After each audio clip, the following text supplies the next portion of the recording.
Mi nombre es Inés Rebagliati, soy la titular de la Cátedra de Microbiología Industrial, código 761, de cuarto año de la carrera de licenciatura en biotecnología.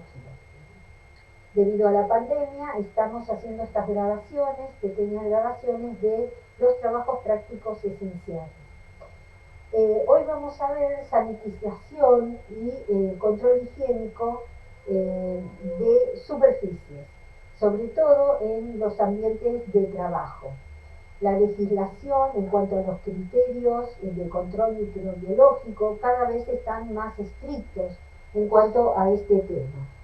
Y en realidad todos estos ítems pueden ser focos de contaminación que a veces termina en el producto. Entonces, es muy importante analizar, por ejemplo, las contaminaciones cruzadas que se pueden dar entre personal y personal, el personal y el ambiente, también puede ser el ambiente con respecto a los productos, o bien el ambiente interno con el ambiente externo, que se la llama contaminación layout, que es una contaminación cruzada que también habitualmente se da. Entonces, es muy importante hacer estos controles. El objetivo de la práctica en sí es entonces investigar la flora bacteriana y la flora fúngica en el ambiente de trabajo, sobre todo en la parte de superficies. Sabemos que muchas veces las bacterias pueden ir en pequeñas gotitas de humedad en el ambiente o en polvo que luego caen y se depositan en las superficies de trabajo, o también en el instrumental, en los aparatos, etc. Entonces hay que, en el ambiente de trabajo determinado, hay que determinar esos focos de contaminación, porque ya, como dijimos antes, pueden llegar tanto al personal como a los productos. Muy bien. Tengo una guía acá para seguir. Uno de los, digamos, y esta contaminación que cae en la superficie puede durar mucho tiempo.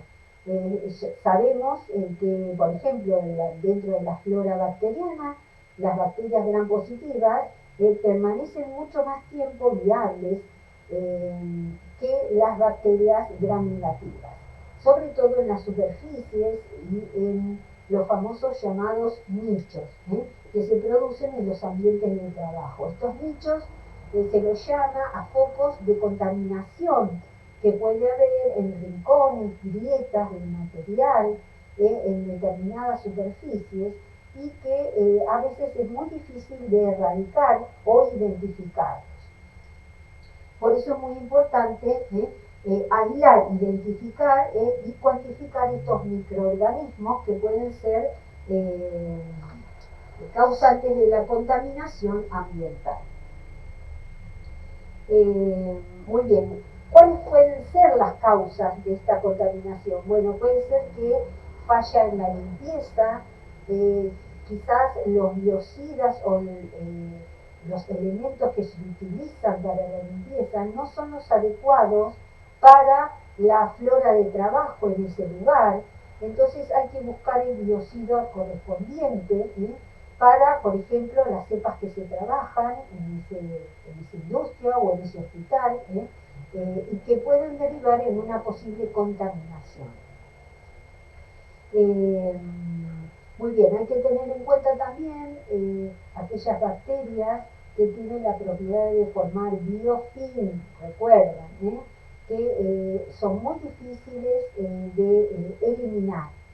Entonces, muy importante, sobre todo pseudomonas, ya hemos visto Salmonella typhimurium, hay un montón de Listeria monocitógena, un montón de cepas que tienen la propiedad de formar biofilm. Entonces, el objetivo es tomar muestras de la superficie con los elementos que ahora vamos a ver y aislar y determinar esa contaminación. Muy bien. Hay dos formas, también es muy importante también, bueno, la frecuencia en la cual se hacen estos controles. Pero eso depende un poco del protocolo que haya en cada una de las empresas.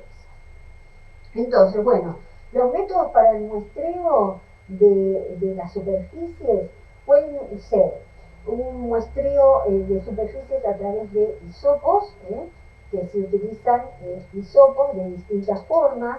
Puede venir el hisopo solito, seco, estéril por supuesto, o bien ya puede venir estos hisopos, que yo les muestro acá, pueden venir ya con el medio de cultivo de transporte, en el cual van a ser transportados hasta luego ser sembrados. Si se siembran en el mismo lugar, perfecto, y si no, deben ser acondicionados y refrigerados hasta aproximadamente a 4 grados, hasta que se siembre en el medio correspondiente.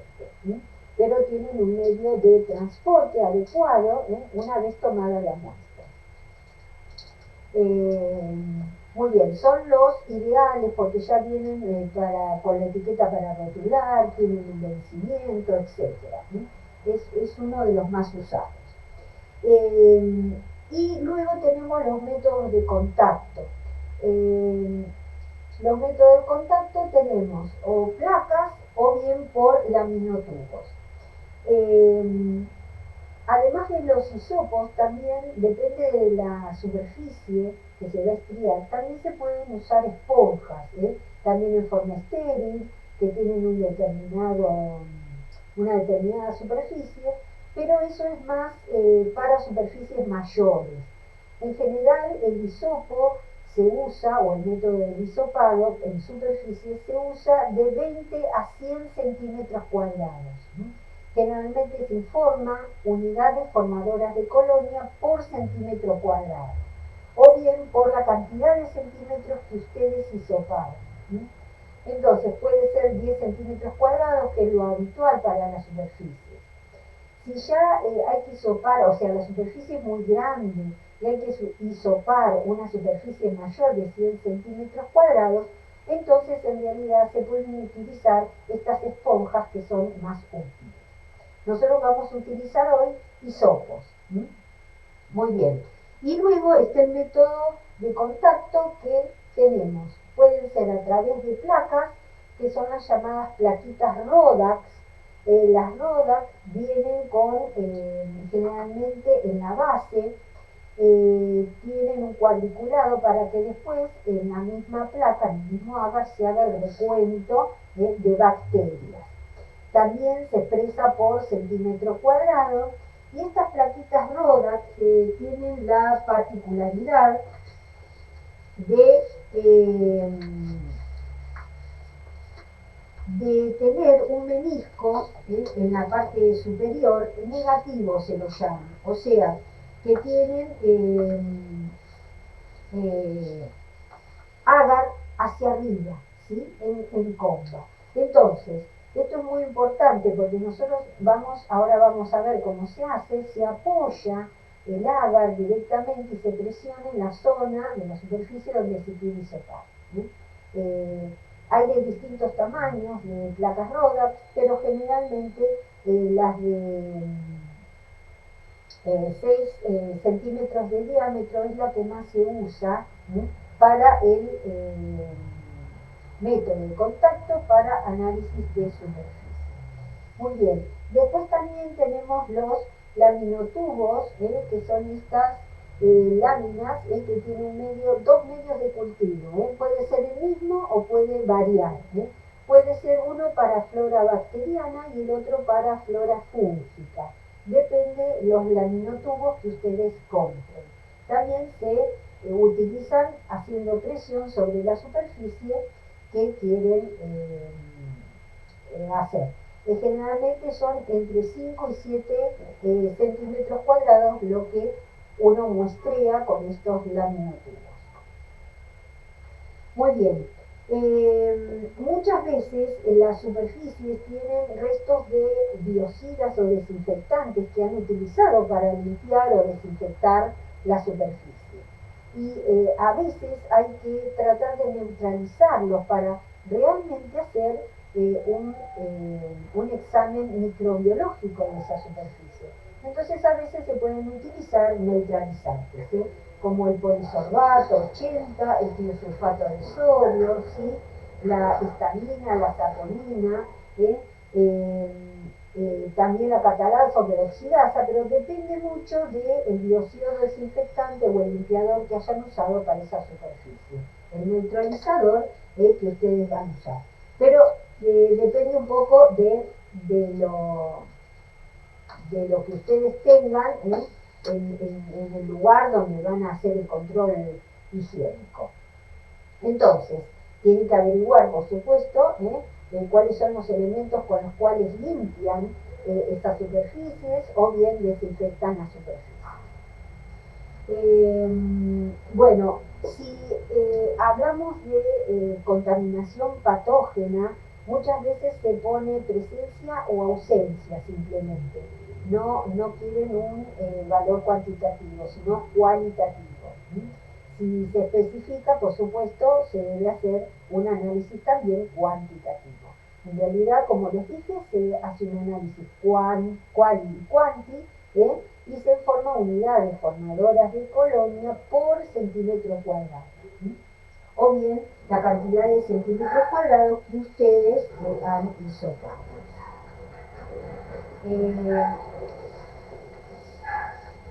Bueno, también hay, por ejemplo, métodos que utilizan para, por ejemplo, muestras en desagües, etcétera, hisopos llamados de Mohr, que son como unos algodones o hisopos especiales atados al final de una cuerda, de un hilo, que pueden llegar a distintas profundidades.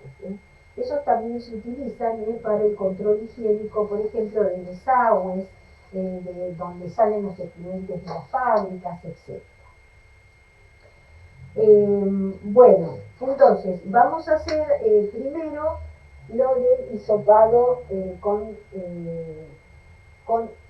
los hisopitos estériles. Me voy a poner los guantes. Como ya tengo la cámara acá en el flujo laminar, me voy a quedar en el flujo laminar y vamos a hisopar la superficie del flujo laminar. Vamos a ver si está contaminada o no. Muy bien. Entonces, para utilizar la técnica del hisopado, yo dije que sirve para superficies bastante pequeñas, que están entre los 20 y 100 centímetros cúbicos. Para delimitar esa parte y marcarla exactamente, se usan los llamados delimitadores, que se compran de forma estéril. Acá, por ejemplo, tengo dos, uno de 2 por 5, o sea, 10 centímetros cuadrados, puede ser de 6 por 5, 30 metros cuadrados, o bien ya tienen de 10 por 10, acá tienen otro delimitador de una superficie un poco mayor. Acá sí tendríamos el límite, sería una superficie límite, si yo lo apoyo, que es de 10 por 10, para realizar la técnica por hisopado. Si no, si es mayor la superficie, tienen que utilizar la técnica de la esponja. Muy bien, entonces, yo voy a utilizar un delimitador para hisopar la cantidad de centímetros cuadrados que yo necesito hisopar. Entonces se apoya, se elige una zona a delimitar, yo ahora la voy a apoyar acá. Entonces voy a tomar mi hisopo que está en forma estéril, ¿sí? Muy importante, el hisopo debe estar húmedo, no puede hisoparse con un hisopo seco, ¿sí? Hay técnicas ISO que dicen que primero debe hisoparse con un hisopo humedecido para que arrastre la mayor cantidad de contaminación y luego con un hisopo seco para retirar el resto que haya podido quedar adherido a la superficie. Ahora bien, importante eso, porque un hisopo seco no va a arrastrar, no se va a adherir los microorganismos no se van a adherir en la torunda del hisopo, ¿está claro? Tiene que estar humedecido sí o sí. Puede humedecerse con agua destilada estéril, puede humedecerse con solución fisiológica estéril o con agua peptonada estéril. Cualquiera de los tres se puede usar para humedecer el hisopo. Antes de humedecerlo y tomar la muestra, tienen que tener preparadas las placas, tanto para flora bacteriana, que vamos a usar un agar nutritivo, electivo o triptona soja, o también puede usarse el Playcount agar. Tiene que tener cuidado porque el Playcount agar tiene una concentración menor de agar, entonces es mucho más blandito al tacto y puede hundirse el hisopo. En realidad, para hacer un estriado de superficie conviene más un agar nutritivo o un agar triptona soja. Y también para flora fúngica, vamos a elegir el Saurodextrosa agar. Entonces, vamos a separar esto. Entonces, vamos a tener, ¿sí? Acá yo ya tengo una algadilla, ¿sí? Con tubos. En este caso puede ser caldo, triptona soja, entonces yo hisopo la superficie, hisopo las placas y puedo después descartar en el caldo el hisopo y ahí también me va a servir para un tercer cultivo en forma de caldo. Muy bien, primero entonces lo voy a humedecer. Eso sí, por supuesto, vamos a colocarle un poquito de alcohol en la superficie externa y lo vamos a abrir. Se rompe hacia atrás, ¿sí? Con un pequeño mirando para atrás para romper el nylon. Muy bien, entonces saco el hisopo, ¿sí? El hisopo lo voy a embeber bien y lo voy a apretar contra las paredes, ¿sí? Voy a ir embebiéndolo y apretando el resto de caldo contra las paredes. No tiene que chorrear, sí tiene que estar humedecido. Vuelvo a tapar,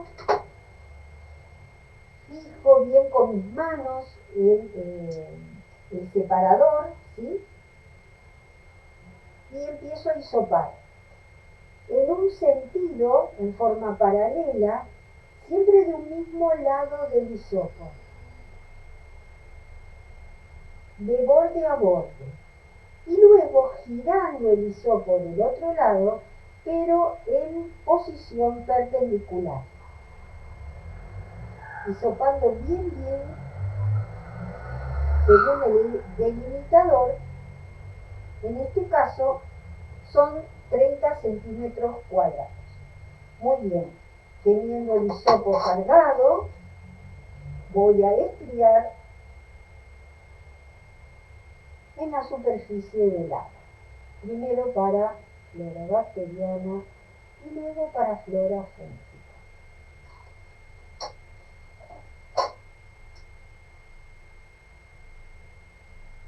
Por eso hay que respetar las ISO o el protocolo de cada lugar, depende porque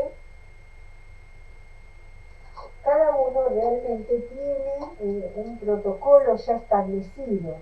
Por eso les digo, hay algunas ISO que dicen después de utilizar este hisopo húmedo hay que pasar uno seco.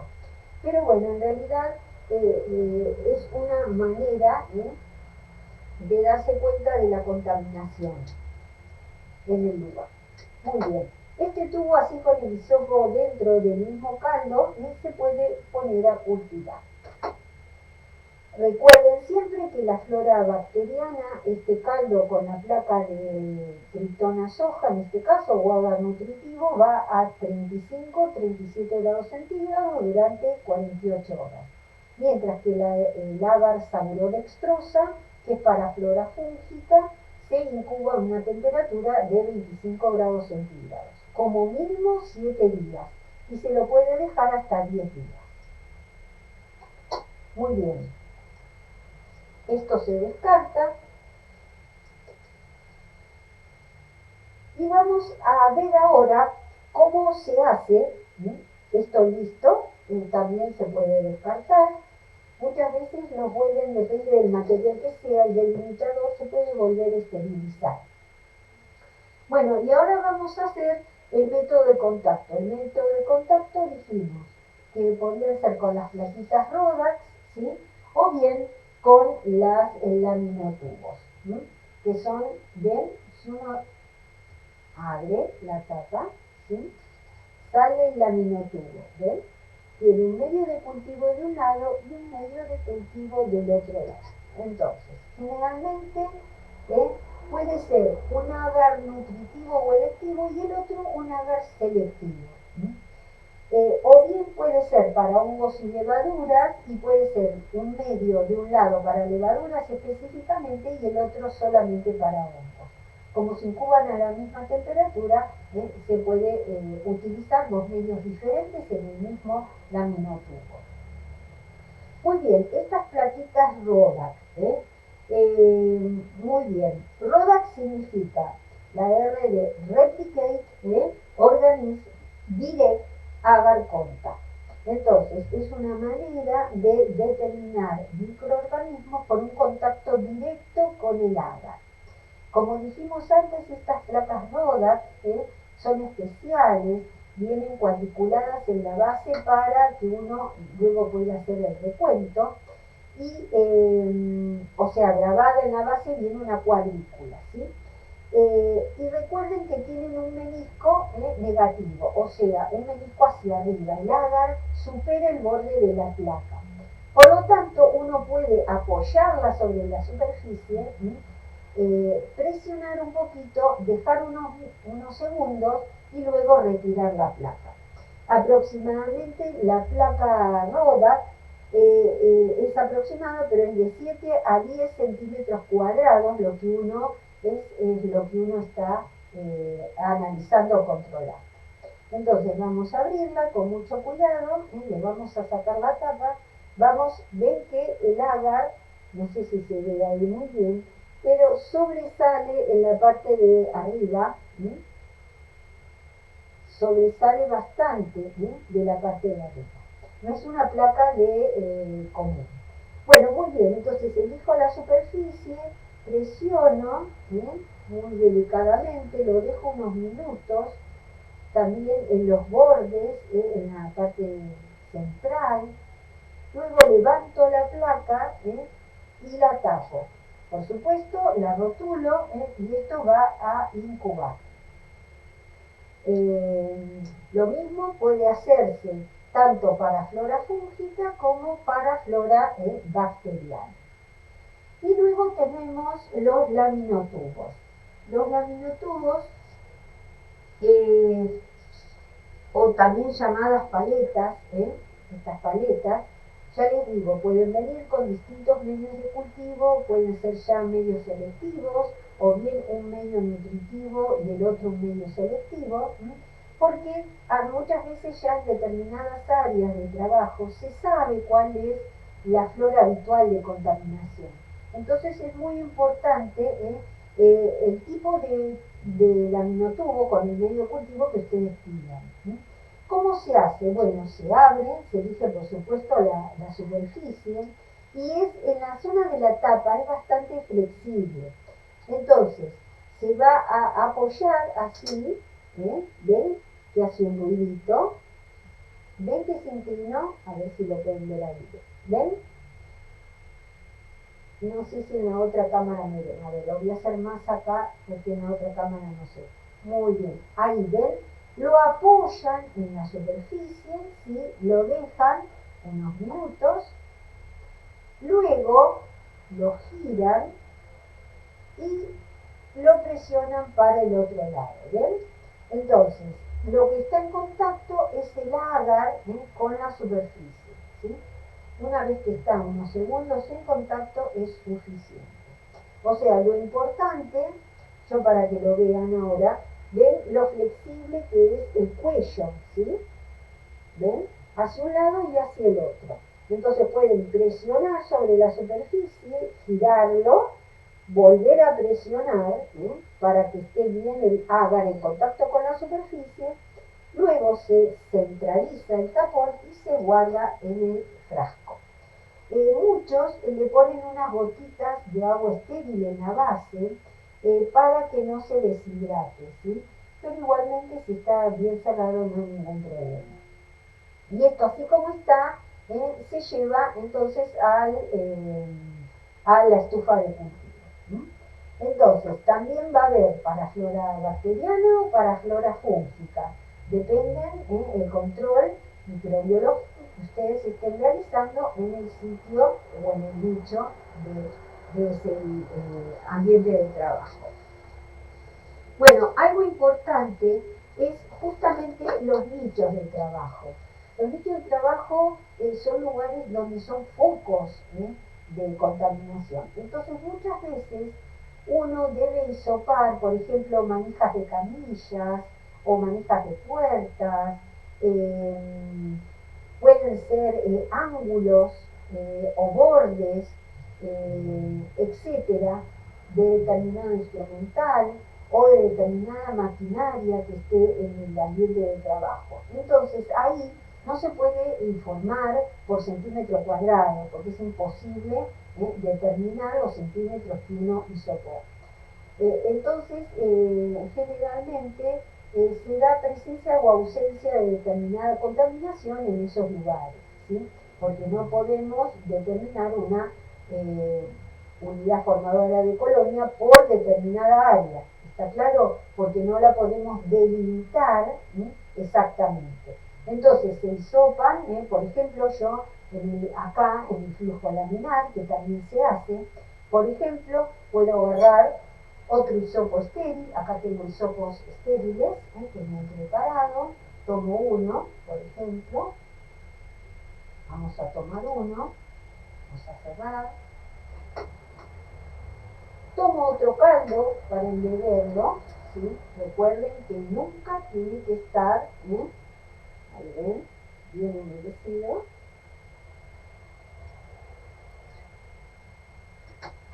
Muy bien, y por ejemplo, puedo hisopar todo el borde, ¿sí? Del flujo laminar, todo lo que es zócalos, por ejemplo, los bordes externos, ¿sí? Entonces, una vez que hisopé eso, lo coloco en el caldo. Previamente, por supuesto, voy a sembrar en estría, en superficie, en las placas correspondientes. Pero lo que no voy a tener es un valor exacto de unidades formadoras de colonia por centímetro cuadrado. ¿Está claro? Muchas veces se informa por minutos o bien se informa presencia o ausencia. Por supuesto que todas estas placas van a ser incubadas en su temperatura correspondiente. Otra vez repito, 35 a 37 grados para flora bacteriana y 25 grados para flora fúngica.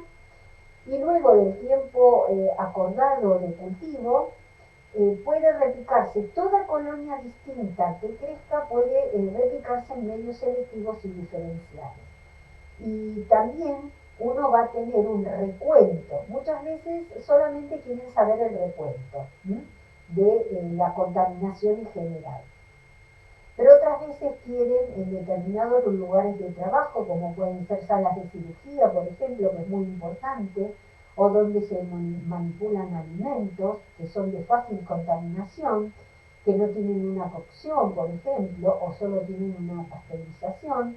Entonces, en lugares donde realmente es imprescindible determinar, aislar y identificar esa contaminación. Entonces, por supuesto que esto es un método de control de superficie cuantitativo o bien cualitativo, pero también puede identificarse esa mezcla de contaminantes. Y es muy importante dejarlos establecer, por ejemplo, dejarlos por escrito y establecer en cada área de trabajo cuál es esa flora habitual que está ahí. Por ejemplo, en nuestros laboratorios muchas veces tenemos un contaminante que es el Bacillus cereus o el subtilis, que muchas veces nos contamina en los medios de cultivo, pero es una flora habitual que está en el laboratorio ya. Nosotros lo conocemos, ya lo hemos identificado. Entonces sabemos que puede contaminarse en las placas si no se tienen cuidado, etcétera, con estos Bacillus subtilis o cereus. O sea, es muy importante lo que se dice, establecer tendencias en el ámbito de trabajo. Eso es importante. Y dejar todo graficado, o sea, hacer gráficas de información, en qué periodo del año, por ejemplo, aumentó o disminuye esa flora bacteriana o fúngica de contaminación.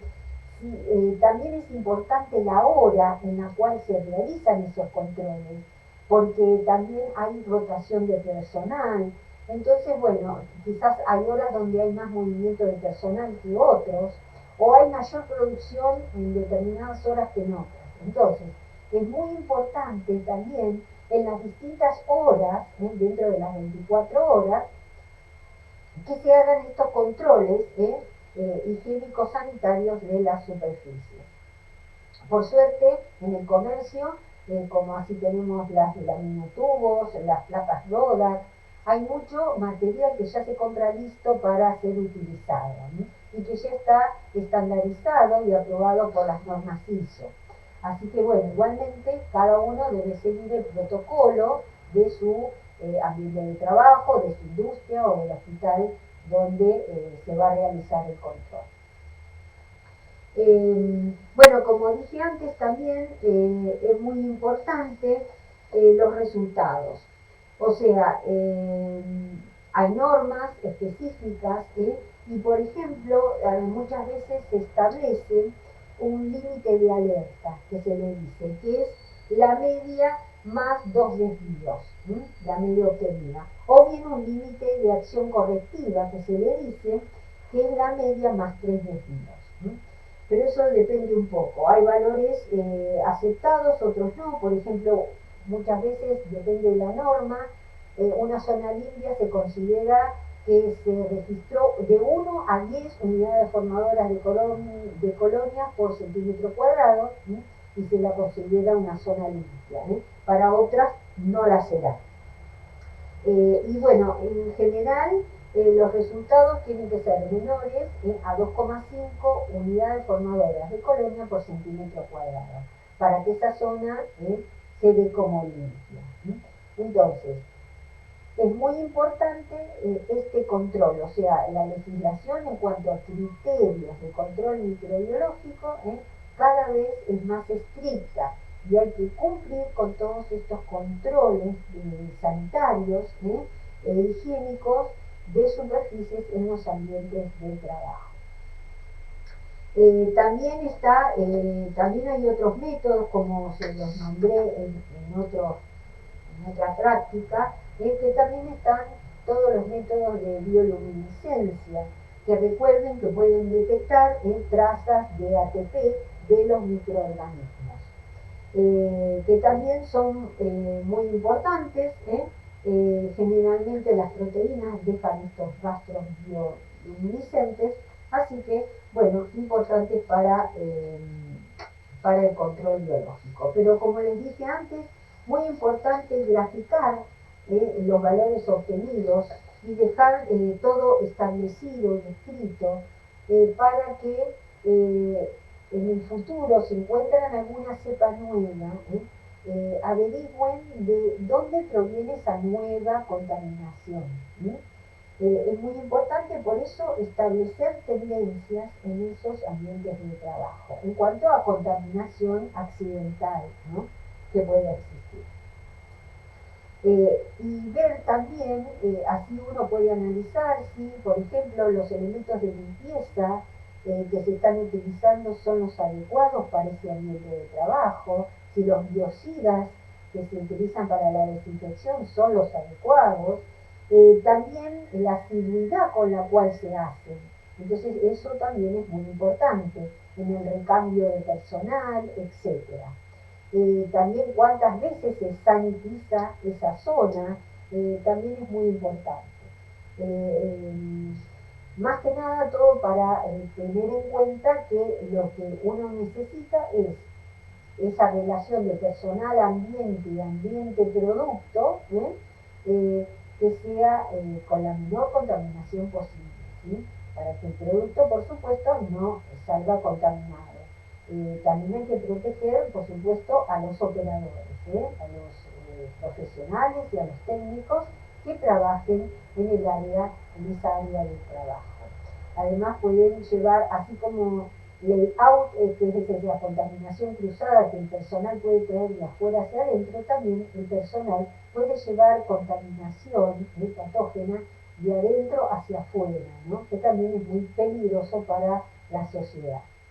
Entonces es muy importante que se hagan todos estos controles higiénicos y sanitarios de superficie en el lugar de trabajo. Otro análisis que se hace muchísimo es, por ejemplo, el hisopado de manos, del personal. Y lo que se investiga también, tanto usando guantes como sin guantes, se hacen los dos análisis. Y es muy importante, por ejemplo, investigar el hisopado de superficie de manos. Primero, el lavado de manos. Se hace un lavado de manos, por ejemplo, con distintos productos. Puede ser jabón común, detergentes, povidona, jabones que tienen antibacteriales, mezclas, solución iodada, puede ser alcohol, jabón neutro, etc. Hay muchas posibilidades de lavado de manos. Y luego, una vez que se lavaron esas manos, se produce el hisopado de la palma de las manos, entre los dedos, etc., del personal que está trabajando. Y se verifica cuál de estos productos, digamos, es uno de los mejores para el lavado de manos de ese personal en ese ambiente de trabajo. Y también es importante el secado de manos. ¿Con qué nos secamos las manos? No solo con qué las higienizamos, sino también con qué nos secamos las manos. Puede ser con tela, con papel tisú, que es lo ideal. Puede ser con corrientes de aire caliente o de aire frío, que generalmente se ha comprobado que estas corrientes de aire caliente, que muchas veces se encuentra en la entrada o salida de los vestuarios o de los baños, no son lo más adecuado para el secado de manos. ¿Por qué? Porque el aire caliente abre los poros de la superficie de las manos que se están secando. Y puede ser que ese aire, el aparato chupa aire del mismo ambiente. Y si está muchas veces en un baño, por ejemplo, está reciclando aire contaminado.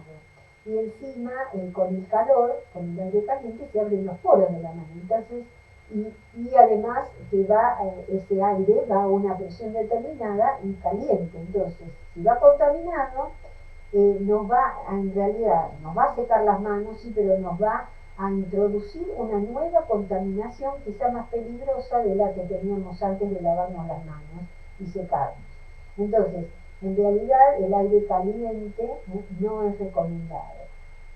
Por supuesto el aire frío es mejor, pero depende también en qué lugar se encuentre, porque generalmente estos aparatos toman aire del mismo ambiente. Lo ideal es una toalla de papel tisú que se use y se descarta, que es mucho más absorbente y mucho más higiénico.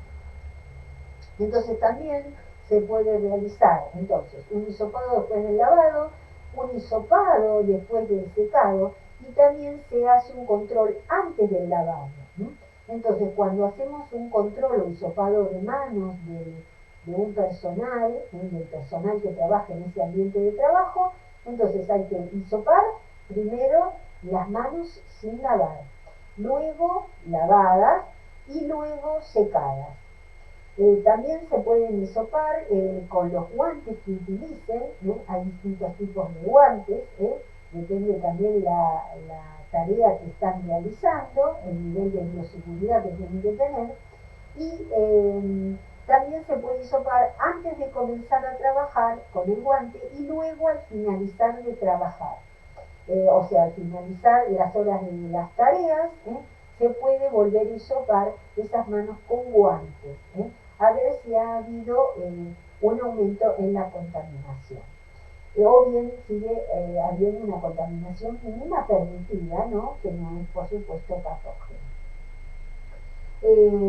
Bueno, entonces esto es muy importante, ¿no? Hacer gráficos, dejar todo establecido, porque eso sirve para ver cómo está funcionando esa contaminación habitual en ese ambiente de trabajo.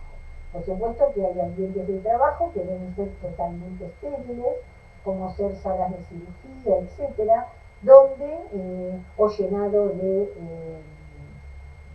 determinados fármacos, por ejemplo inyectables, que tienen que tener muchas normas de bioseguridad. Además hay que tener en cuenta que en estos lugares también se pueden utilizar aire acondicionado, pero que tengan filtros EPA, o sea, filtros absolutos de alta eficiencia en arrastre de partículas, ¿sí? Y que es lo que va a filtrar el aire de la sala. Bueno, creo que es muy importante. Después también hay un trabajo práctico que hacemos en control del aire de los ambientes, pero eso ya se hace con otros aparatos más específicos que toman un volumen determinado de aire, ¿sí? Lo hacen pasar por membranas bacteriológicas donde retienen la contaminación y luego esa membrana se siembra en los medios de cultivo. Ahora bien, ese volumen de aire también está medido y se mide también no solo por volumen de aire que atravesó la membrana, sino también por el tiempo en el cual se extrajo el aire de un determinado ambiente de trabajo. Bueno, por supuesto que, como digo siempre, todo lo que ustedes siembran hay que seguir el cultivo, hay que analizarlo y si piden, según el protocolo del lugar, deben hacer no solo la cuantificación, sino también a veces la identificación de esa contaminación. Bueno, por hoy ya hemos terminado la clase de control higiénico y sanitario de superficie. Nos vemos para la próxima. Gracias por la atención.